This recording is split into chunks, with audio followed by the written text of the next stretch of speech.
జనార్దన్ రెడ్డి వేసిన రోడే కానీ మళ్ళా రోడ్ లేదు. మేము వేసుకున్నాం పైసలు వేసుకొని. ఎందుకు మరి 10 ఏళ్ళు టీఆర్ఎస్ అధికారంలో ఉంది? ఏమీ చేయలేము. వేస్ట్.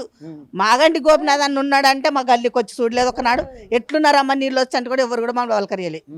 మరి ఇప్పుడు మరి టీఆర్ఎస్ మరి కాంగ్రెస్ వచ్చి 2.5 ఏళ్ళు అవుతుంది. మరి ఇల్లు పట్టించుకున్నారా? వాళ్ళు కరెంట్ బిల్లు ఫ్రీ ఇచ్చిండ్రు, సన్న బియ్యం ఇచ్చిండు, బస్ ఫ్రీ ఇచ్చిండు, ఇంకా చిన్న చిన్న ప్రాబ్లమ్స్ తీస్తున్నాడు. మరి ఇక 10 ఏళ్ళ నాడు చేయన్నాడు, 2 ఏళ్ళలో ఏం చేస్తాడు? ఇప్పుడు మీకు కరెంట్ ఫ్రీయా? ఫ్రీ. గ్యాస్ ఉంది ఒక్కదానికి. ఉన్నాయి 2-3 ఇడా ఒక్కదానికి 2-3 కొన్ని ఇంట్లోకి ఉన్నాయి. ఇప్పుడు ఎప్పుడైనా ఎవరైనా అధికారులు ఎవరైనా వచ్చారు? ఎవ్వరు రాలేదన్న, ఎవ్వరు రాలేదు. మేము మా బస్తీ లీడరే ఒక ఆయన ఉండే ఆయన కిడంగా 10 సార్లు బాగా కూడా చూపించినా కూడా చేస్తా, ఫోన్ చేస్తా, వాళ్ళు వస్తారు, ఫోన్ చేస్తా.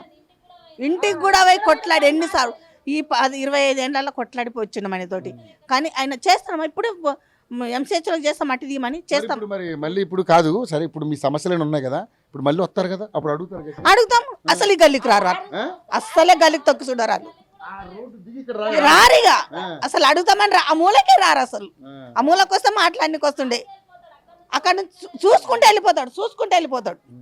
ఇప్పుడు నిన్న వచ్చారు, అక్కడ వచ్చారు, ఎందుకంటే మేము ఇప్పుడు అక్కడ పడుతున్నాం, ఓపిక పట్టి ఎట్లనో తిట్టుకుంటాం, వేసుకొని మళ్ళీ తెల్లారి కలుస్తామని అనుకుంటాం. కానీ మేము ఏ లీడర్లని అనలేము, ఎందుకంటాము అన్నలోనే పగబడతారు, అన్ని పగబడతారు. దీనికి ఏం చెయ్యొద్దురా, దీనికి ఆస్తి రానియద్దు, ఇన్కమ్ రానియద్దు, ఇది ఎందుకురా దించుడు ఈడ బస్తులా అట్లా మాట్లాడతారు.